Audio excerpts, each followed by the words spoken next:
Hi guys, Matt here. I would just like to talk about why I think the Dawning looks so promising. Now, this is one of my first videos and I know it's quite late in Destiny's life cycle, but I just think I have quite a lot of ideas for Destiny. I think I'd like to post them on the internet, YouTube obviously. But if you could maybe subscribe, that'd be so helpful, to get me started if you want more content. If not, dislike, tell me why I've gone wrong, that'd be really helpful, thank you. Now, I want to start with the obvious one. The Dawning has so much more content than Festival of the Lost. It is immediately apparent that it's not all going to be locked behind microtransactions, but obviously we did see there the masks returning. Now, obviously that's just going to be really cosmetic. That's not really going to influence me too much, as long as there's maybe a way to get it in game. I mean, that was the main problem I had with Festival of the Lost. There was just no way to get it in game. If you could get that stuff in game with a really low chance, that'd be fine. If you just grind for it, if there's an option to buy it if you don't have the time, that's fair enough. But the fact it was locked was the main problem. But what I'm loving by the look of the Dawning is it looks like it's going to be so much more content. We've got three new, I say that with bunny ears in the air, quotations, new exotics. Now, I'm alright for more exotics added to the loot table. I have no problem with that. Icebreaker was probably my favourite exotic in year one. Thunderlord, I've never been too much of a fan of. It's nice on Artburn, but it's nice to have Vola, Void, and the Solar Lord. I think it's Abaddon, which is actually Destroyer in Hebrew, which is the Solar one, and the Void one is Nova something or other. I'll look that up in a minute. But yeah, I just think there's so much more content. They're bringing back more strikes. Well, 3 strikes to be. Oh, that was an odd vandal. Yeah, bring back 3 strikes. Bring back Tanix, the Nexus, and a revamped Omnigul, which I wasn't really expecting. I was kind of expecting something to do with the Nexus, but to be honest, I was expecting that at the start, maybe next year. I really didn't expect them to go, all out with this Dawning event. It really does look like they've hit out the ballpark with this. They've really gone all out, and I just think it's going to be a lot better than Festival of Lost, because they've just come off the back of Festival of Lost. They've got a lot of feedback, most of it not particularly positive, so maybe they're going to improve on that. But I think it looks promising with the fancy gameplay we saw with all the YouTubers that got flown out. I obviously didn't. Bungie, maybe next time. But yeah, it looks like on the comms, when you talk to Cade and that, it looks like there's quite a bit of character development there. Characters talking to each other. I kind of like that. But what really intrigues me about this is sort of, not necessarily a live update, it's sort of just an update in general. It's kind of half an April update and half SRL kind of thing, and I like that, because it's a lot more content. It's content that's going to stay around. The strike scoring, that's going to stay. That's going to be great for a couple of weeks. But no, I'm joking. That's going to be nice. Still no leaderboards. That's annoying. I don't know why they haven't done that, but hopefully they'll add it. But what intrigues me is that when they have this almost inevitable, I could be wrong, April update at the start of next year, what strikes and what content have they got left other than the raids, which is what I find quite intriguing. Plus the fact with the Nexus strike, they brought in a lot of Vault of Glass mechanics. Destiny is undeniably gone a lot more casual towards the end of its lifetime. It's trying to appeal to not necessarily a wider audience, but to the larger player base. They are definitely trying to get everyone to experience what they've made in the game, which is fair enough. Year one, there's a lot of people, they put a lot of effort into Vault of Glass. A lot of people never played it. So I think they may, at the start of next year, maybe not January obviously, but March, April, bring back the Vault of Glass. You've got a wider audience that now know the mechanics. It's not going to be that hard to jump in and play when you know most of the mechanics. And I think it only makes sense, because I think only the raid exotics are the only ones we haven't got. I might be wrong, but I know Necrochasm and Vex Mythoclast are the only ones we don't have. But it's also brought around a lot of changes this update. It's kind of as if everything we've been asking for, well, not everything, obviously. I don't know if weapon balance is coming or not. I don't know if that's been confirmed, but a lot of changes are coming.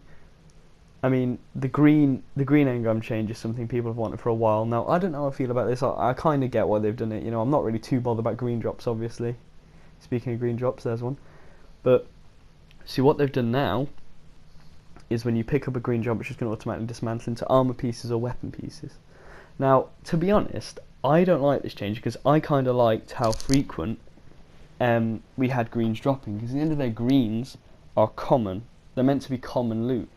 Now, when you take that out of the game, which, you know, taking King, we didn't really have green drops, it sort of makes it feel a little less common. You know, blues became the common and legendaries the rares almost, but I thought adding green makes it feel like more of a balanced economy, but I can see why they've done it, because Archon's Forge is just a nightmare, just constantly dismantling stuff all the time.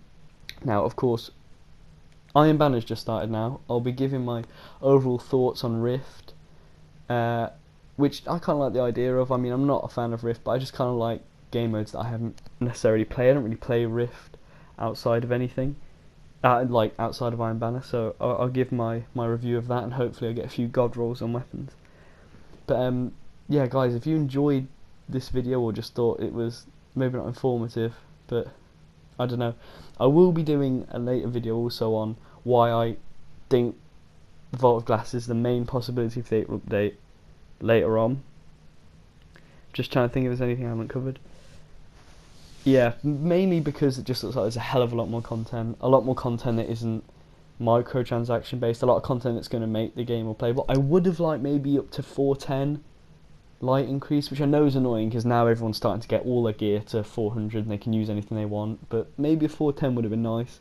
We have Iron Banner, then SRL in a row, and there's no light increase. That's not much of an incentive to play with them to get the 3 new exotics, which are going to be behind quests. So that's good that they're not going to be put in the treasures and then later on to the loot table. They're going to be through quests, and more quests the better. I mean, Festival of Lost, there were just barely any quests, you know.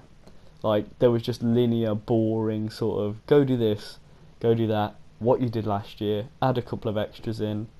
Oh yeah, all this new cool stuff we've got, you got to pay for it, and there's even a random possibility that you might not get it, but that was a problem, and I think they've learned from that, and that's why it's going to be a lot better, because they've had all that feedback.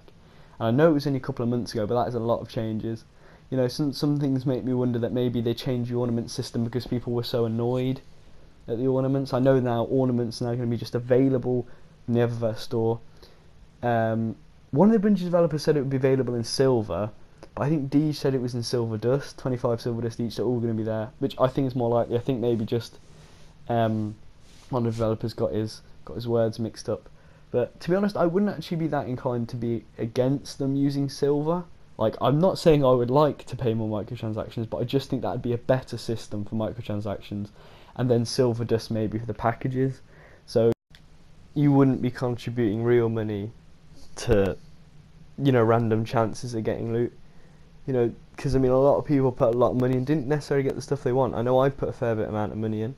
I know I'm part of the problem, I'm sorry, but I really wanted the Sparrow, and that Ghost was so cute, but, you know, because of that randomness, I didn't get what I wanted. I think it'd just be a better system for maybe you just buying the skin straight up that you want the real money, maybe. I don't know, but that's just my idea.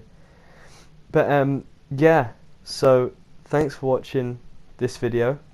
I will be making a video soon on my review of Iron Banner Rift. I'll give a review of the Dawning. You know, obviously not straight away. I'm not going to like launch it straight away. I kind of like to get an idea, kind of do all the quests. I might release a first impressions video on the Tuesday or the Wednesday. It might have to be the Wednesday because Tuesday's an anniversary date, which I'm not particularly prepared for. But never mind. But yeah, I've got a few videos planned.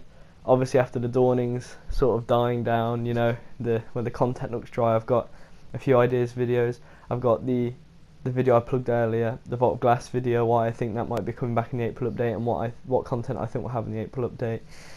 And yeah, I've got a few topics that I think are valid. You know, that they've got enough points for me to upload them. So if you would like to hear them, if you thought this video was good, please subscribe.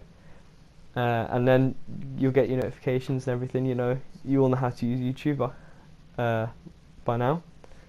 But yeah, so Nova Mortis. That's what the Void Lord's called. Sorry, that I didn't say what that was in the video. But yeah, So thanks guys, if you could like, subscribe, comment, dislike, just any form of feedback would be appreciated. So yeah, thanks guys. Hopefully I'll see you in the next one. Bye bye.